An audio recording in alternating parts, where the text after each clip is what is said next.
good to be here this morning. Very grateful for the opportunity for us to worship together, and hope we've had a profitable Bible class already and engaged in sharpening our minds and sharpening our attitudes and our thoughts towards God, and hope that we can continue to be an encouragement as we continue through our worship, and pray that we might have some things that benefit us as we're about to go through a series of the Gospel of Mark.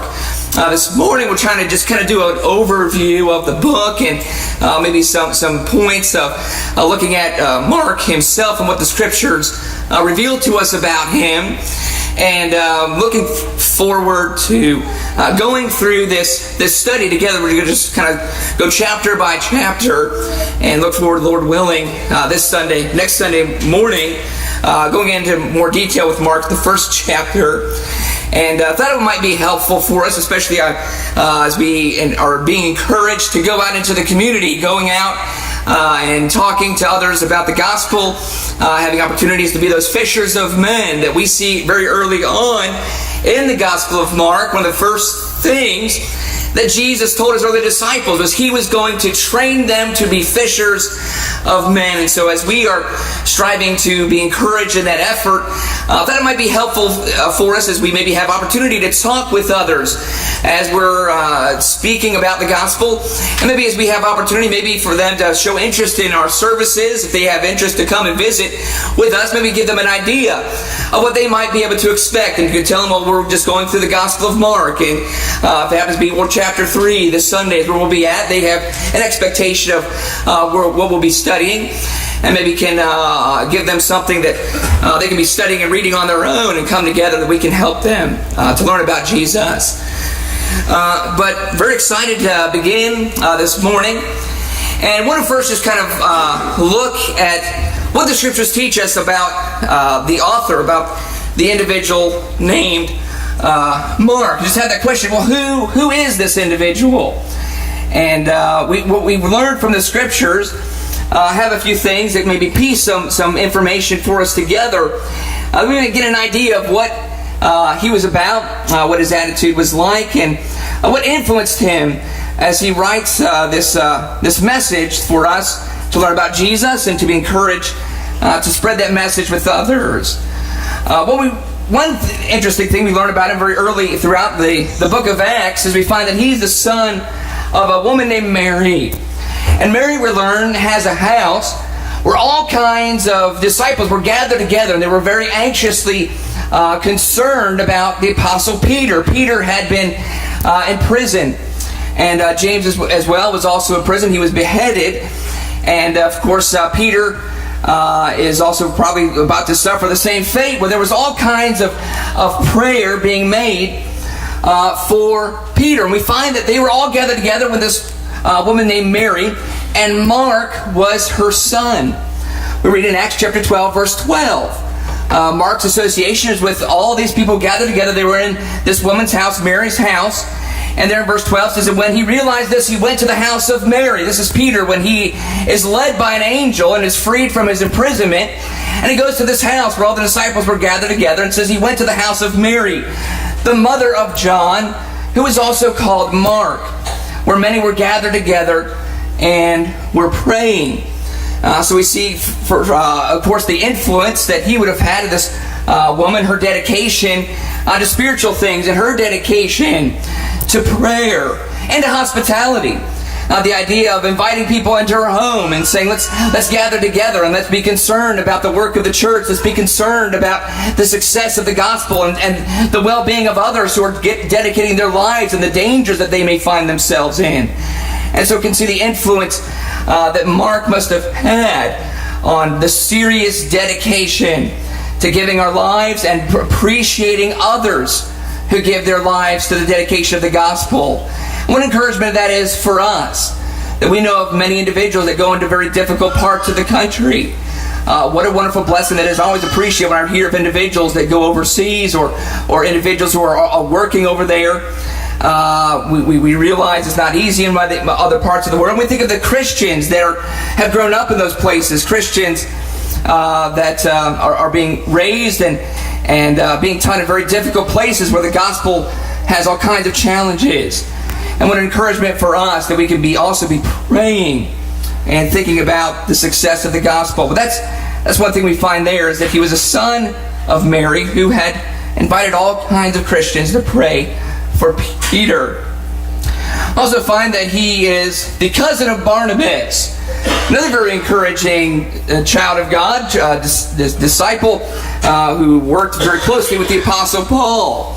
Of course, we realize also the generosity of Barnabas. He was a great encourager. First, that's what his name means, son of encouragement. And all of the disciples were very impressed with him when he was very concerned about the well-being of other Christians and sold a piece of property that was worth quite a sum of money.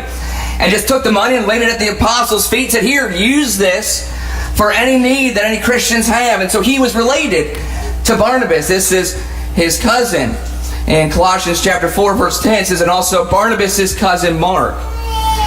We also find that he was a traveling companion with Paul and Barnabas. He spent quite a bit of time with them. We read on a missionary trip, he went with them. He didn't go all the way with them. We actually read that he kind of decided to go back home, but he was with them. And so we realize that he was being impressed with the preaching and the teaching being done concerning the gospel. He was being very, very familiar with Paul and Barnabas and the work that they did when they would go to certain areas, and the urgency of the message. That's one thing I find very interesting about Mark.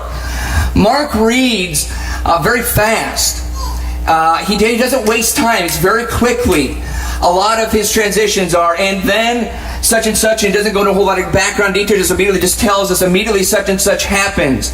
And gets the impression Mark seems to have been impressed with the preaching of Paul and Barnabas, and also Peter. We're going to look at, he was very, very close with the Apostle Peter. And Peter had a very urgent way in his preaching style. And Mark has a very urgent sense about his gospel of Jesus, which I find very interesting. Almost be encourages you and I to kind of develop that same kind of urgency when we're speaking to others, of kind of guiding them with the information of Jesus, and also impressing upon them that they need to be asking certain questions, because that's what Mark is going to be doing. He's going to be asking questions to his audience to make them accept the fact that these things actually happened. There were witnesses that verified these things.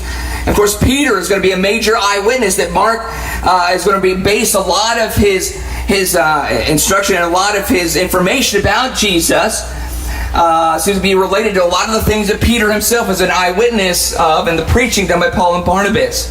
But there in Acts chapter 13, verse 2 and 5, it says, "They're set apart from me Barnabas and Saul for the work to which I've called them, and they also had John as their helper." So Mark was very familiar with what it's like to be a fisher of men. Mark understands the urgency and again the seriousness of what it takes to set aside all of our earthly concerns and all the things that compete for our attention and make this a priority. Of course, he was not perfect in this. He had his own struggles, and we're going to look at that in just a moment, but we can be encouraged by Mark and what it takes to overcome those trials that we face in our life. We also find very interesting, he was very close with Peter.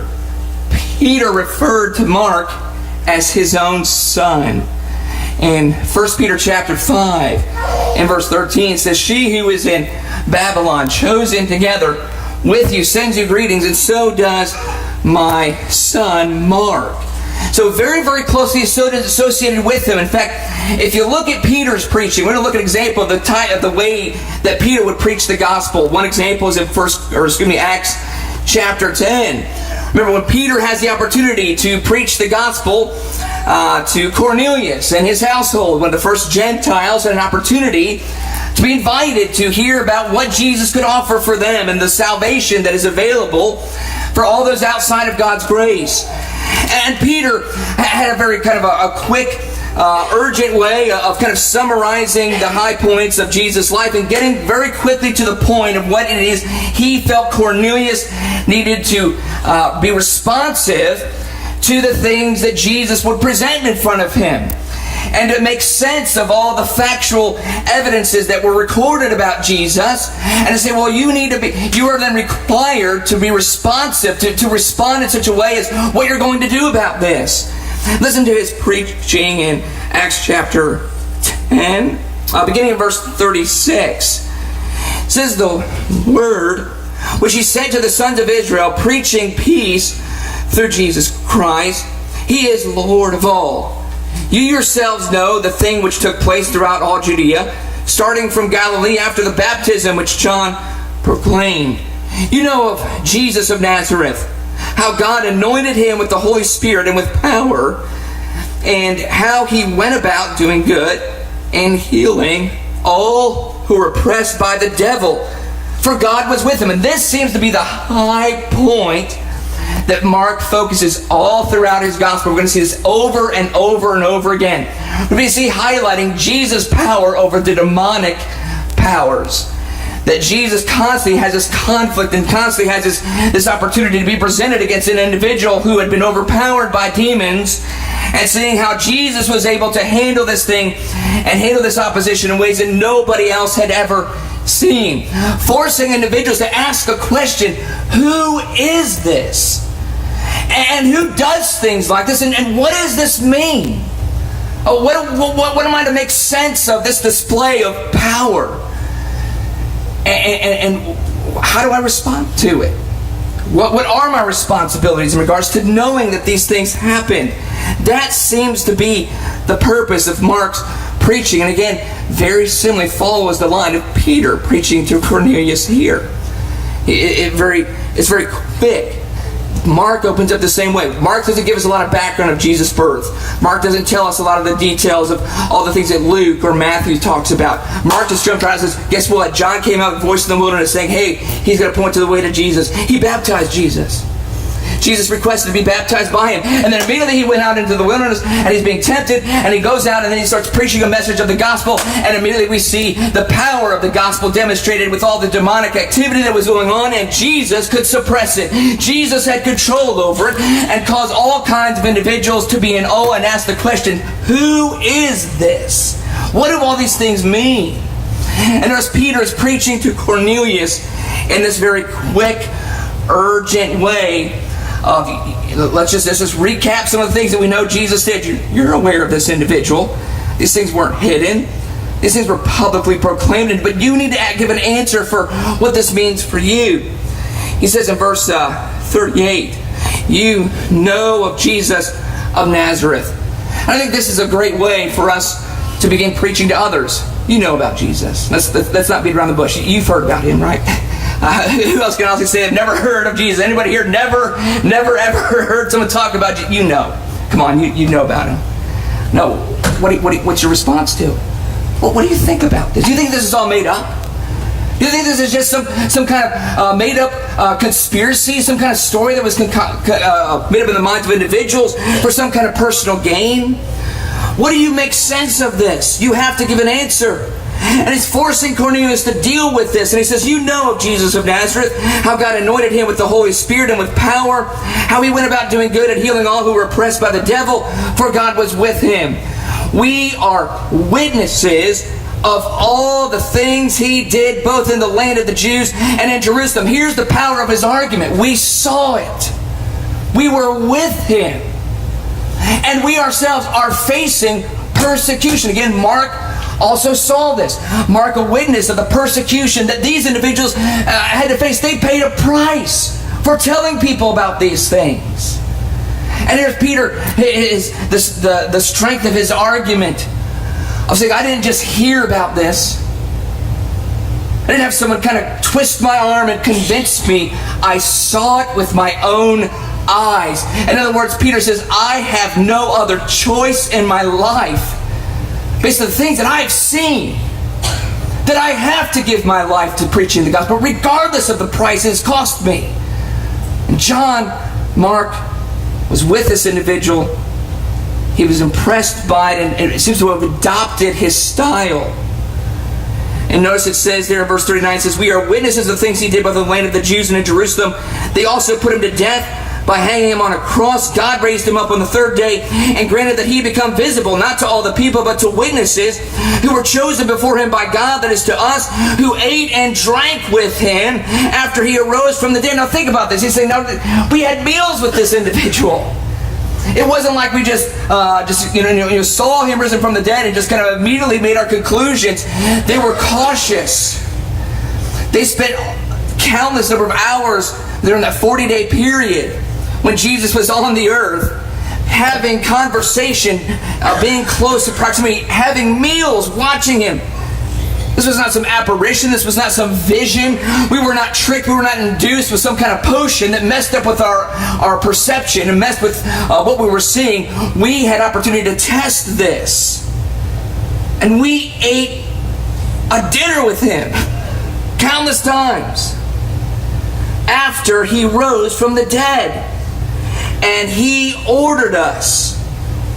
In other words, you have no other choice but then to take this message and proclaim it.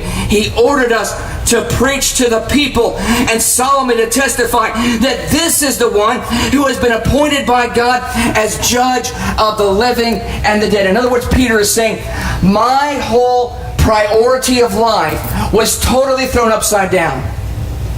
It was no longer, what are we going to do? We're going to have for dinner here this evening after I get home from work. Yeah, that's part of necessities of life. But probably more so than what are we going to have for dinner when I come home from work was who are we perhaps going to invite for dinner this evening that we might teach to them about the gospel of Jesus? Who might we take opportunity to visit after our evening meal that we might have an opportunity to teach to them about the gospel of Jesus? What are we going to do when I get home from work?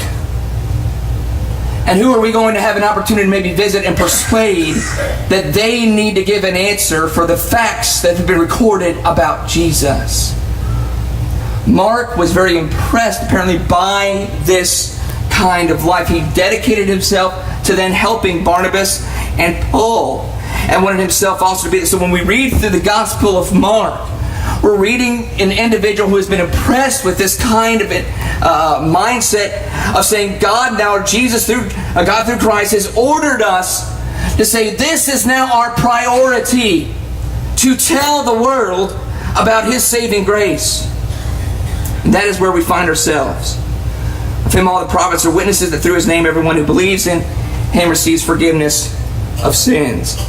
Now the fact that he was so close with Peter encourages me, and you have to appreciate when we realize things that Peter said. He calls him his son. He very closely kind of adopted his way of preaching and teaching. I think about what Peter, remember what Peter said in 2 Peter chapter 1, how he describes what characterized his preaching. He says, we didn't follow cleverly devised fables. When we talk to people about Jesus, we don't have this kind of fanciful talk, right? Once upon a time, long time ago, far away land. He said, we go right to the point, and we deal with evidences. We deal with what we saw. We deal with how that impacted us. In fact, read that with me in 2 Peter chapter 1. And you get the feeling that Mark kind of had a very similar mindset, because Mark is very factual. He's very, just kind of goes right to the point. He's not really mess around with a lot of fanciful details. He has an urgency about it. 2 Peter chapter 1, verse 16. We did not follow cleverly devised tales when we made known to you the power and coming of our Lord Jesus Christ. That's what Mark focuses on over and over again. The power and the witnesses who were recipients of this power. And we were eyewitnesses of His majesty. But when He received honor and glory from God the Father, such an utterance as this was made to Him by the majestic glory. This is my beloved Son with whom I am well pleased. And something else I find fascinating is I have to appreciate being as close as he was to Peter, an appreciation for what it's like to let someone down, an appreciation of what it's like to have ambition, an appreciation for what it's like to maybe take on things greater than yourself and not be ready for them, and to kind of fall flat on your face. Because Mark did that. Remember Mark, he lost ambition. He said, I'm going to go with Paul and Barnabas, and I'm going to help them in the preaching of the gospel. Well, you know what happened? Somewhere along the way, either he lost his nerve, he got discouraged, something maybe called him back, and he went home. And we know how Paul uses very strong language, says he deserted us. He deserted us. And so when they're thinking about going back and revisiting some of these places, Paul specifically says, we are not taking Mark. And sometimes I think about that when that shock value of, you don't have confidence in me? My mistake is now so public that others maybe are even talking about this failure of mine. Peter was no failure to that, or no stranger to that. Peter, in a very public way, lets down his hero, lets down his Lord, lets down his teacher, when he cannot even bring himself to publicly admit that he is a disciple of Jesus. And what is great about, I believe, what was similar between Peter and Mark is both of them had the ability to kind of look past that. Peter, of course, had great encouragement. He had Jesus himself speak to him about that matter and kind of comfort him and encourage him that he was still going to be useful. What I love about the Gospel of Mark is the product of an individual who failed publicly in kind of an embarrassing way in the eyes of others, and yet still proved himself to be useful. And realize that we are going to have to do that at times as well. We're going to have to pick ourselves up, look past maybe how others may perceive us, look past what it looks like in the eyes of individuals, and say, I know how the Lord looks at us. The Lord sees that there is ability. The Lord sees that there is value, that we are worth putting in our efforts, and we may not always be perfect. We may fail. We may fall flat on our face at times, but yet He is willing to encourage us and to train us and to teach us to take that same desire, even though it has not been shaped and molded into the strongest form of us yet, but to not be discouraged and to keep on doing it because we know it's true, we know it's necessary, and we have a desire to contribute and to help. Every single one of us here, regardless of maybe however there may have been failures in your past, regardless of whatever failures you may have in your future, you can be a valuable help in being that fisher of other individuals, fisher of men, to proclaim the gospel. And that was what I find encouraging through Mark, because we find his zeal and his determination changed the mind of people like Paul. Turn over to 2 Timothy chapter 4. 2 Timothy chapter 4 and verse 11. I think through the gospel of Mark and through some of the things we pieced together about him, we learned that he was able to pick himself up. Barnabas was a huge factor in that. Barnabas encouraged him, said, Mark, come on. I don't care what Paul says about you, buddy. You can say all I want was about you. I think I still see some usefulness in you. You let him go ahead and take Silas. I want you. Of course, being family probably was a huge help factor in that, and trying to be encouraging in that matter. But this is what Paul later says about Mark. In 2 Timothy chapter 4. 2 Timothy chapter 4 verse 11, he says, only Luke is with me. Pick up Mark and bring him with you, for he is useful to me for service. Kind of very similar in the same way where Peter had to or Jesus had to pick Peter up. Say, Peter, I know you messed up. Spirit is willing, the flesh is weak. You're still useful. Other people may be saying all kinds of things about you, but you need to listen to what I say about you. And Mark is a great encouragement for me in that area, and that we all need to fight through that, to fight through the embarrassment, to fight through that struggle of, we want to be looked at as useful in the eyes of others, but sometimes we let each other down. But the Lord is there to encourage us, regardless of however we may have let ourselves or others down.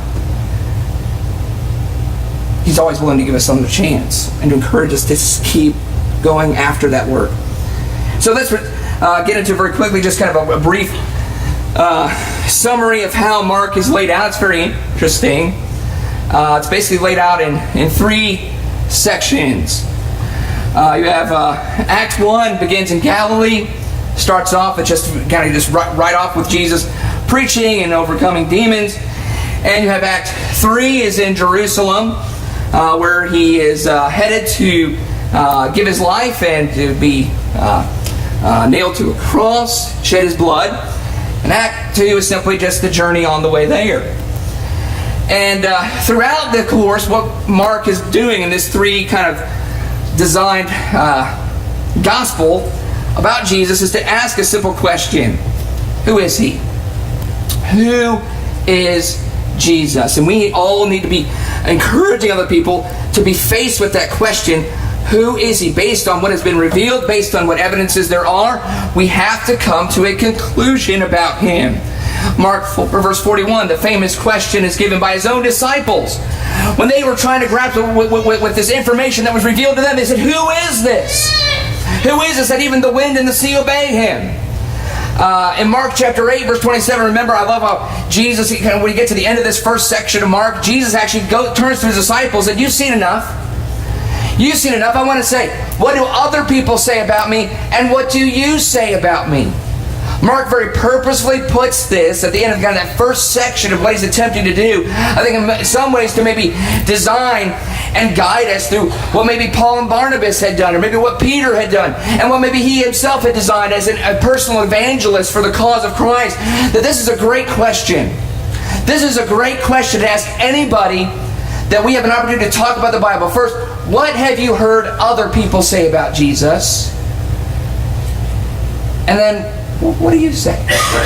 What do you think? And begin a conversation about that, because that's what Jesus is probing, trying to get to the bottom of deciphering what others have said and why they've said this versus what you yourself can come to a conclusion about. The second part is then, well, what does this mean? What does it mean? Based on the conclusion that we come to, what's the response? What does that mean for my life?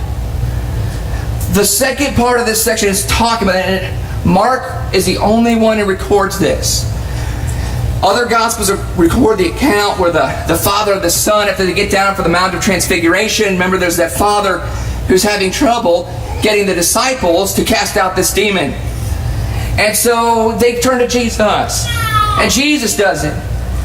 Well, Jesus mentions how if you believe you can do this, and the Father says, well, I believe, help my unbelief. I think what Mark is dealing with the fact is, be prepared. Be prepared for this kind of response. So this is a natural, reasonable response. Something I think we give up too quickly on people. When they express their confusion about Jesus, when they express their confusion about the religion that's out there and how Jesus is being portrayed and what they've seen, what they've heard other people say about Jesus, it's a natural response for people to say, this is what I've heard, this is what I kind of think, and I'll be honest, I'm kind of confused about it all. There's parts of me that want to believe, I want to believe this is true, and other parts say, well, I have a hard time really going all in on this. That's the second part of this gospel. So many people struggling with that. And what helps us is we see the full picture. We have to see beginning, middle, and end. We come to the end, we see that Jesus does become a king through an amazing fashion, through death and a cross. Even his own disciples struggled with understanding what this meant. But you know what's interesting is how Mark ends. He ends with a centurion who witnessed Jesus die. And this is what he said. And we have to ask ourselves, you've heard other people say things about Jesus, right? Let's talk about a guy who was there. Let's talk about a guy who saw him die. Let's talk about a guy who really had nothing personally to invest in the things that Jesus was teaching, but in essence was doing a job just to watch him die. And as he watched him die, he came to this conclusion: I think this man truly has to be the Son of God. And kind of ends on this note, kind of forcing his audience to say, now what do you say? And what kind of evidences are there to convince or help or encourage us? One thing that's helped me is just the number of the manuscripts that are out there. and the dates of some of these manuscripts. Here, a couple years ago, this was discovered. I believe this was 2012, I think this was found. One of the earliest copies of the Gospel of Mark dates about 80 or 90 AD. That's within a lifetime where people who witnessed Jesus, people who were alive, even his own disciples, would have been alive when this was being circulated. You want to talk about an effort to silence fake news? What do you suppose the efforts would have been if there was evidence that this was fake news? How in the world does this document and other documents like it get perpetuated so much to the point that it caused a movement of individuals to say, just like the centurion, based on what I've heard other people, even despite what I hear other people say, I'm looking at the evidence and my conclusion is he must be the Son of God. That's what Mark's argument is. He bases that argument on what he himself has ascertained, what he has deciphered through, and also what Peter eyewitnesses have said. And we also have this obligation to force individuals to look at what has been revealed, look at the evidence that is there, and then say, come on, you know these things have been revealed. You know the manner in which they've been revealed to us. What do you say? Mark writes his gospel with confidence, with urgency, realizing it has the power, as Paul said, to convict the unbeliever, and the power of salvation. Mark ends his gospel in a very powerful way, urgently encouraging anyone who comes to conviction. And that's what Mark is basically teaching us, that Mark has the ability, through the evidences and through the experiences of Jesus, he reveals that when you get to the end of this book, has the power to have somebody then respond in this way. What must I do to be saved? He who believes and is baptized shall be saved. We turn that question and that statement to anyone who's with us in our audience this very morning. You've heard undoubtedly what other people have said about Jesus, what your own parents, grandparents, aunts, uncles, Bible class teachers, your friends at school, things you've heard on the internet, things you see on social media. I know you've heard what people say to you about Jesus. That's how Peter talked to Cornelius. I know you hear about these things. I want to know what you think. Honestly. Based on weighing out why these other individuals have said they don't believe in him. Give me a reasonable explanation from yourself why you don't. And once you face it and you're out of possible answers and you're left with the conviction that Jesus lived, Jesus died, and there's evidence that Jesus rose again. So much evidence that convicted his own followers who are confused about all this to realize, but we can't. There's one thing that's certain in our minds. Even though we don't understand it, we know it happened. And they waited for further understanding to guide them so that they can convict other people to give a response to that. We encourage you to give an honest answer to that question. If you're convicted that you know Jesus is the Christ, the Son of the living God, will you respond? Will you give your life? Will you confess that he is Lord? And repent of your sins, be baptized in water for forgiveness of your sins. We encourage you to do that while we stand and sing here together this morning. Won't you come while we sing?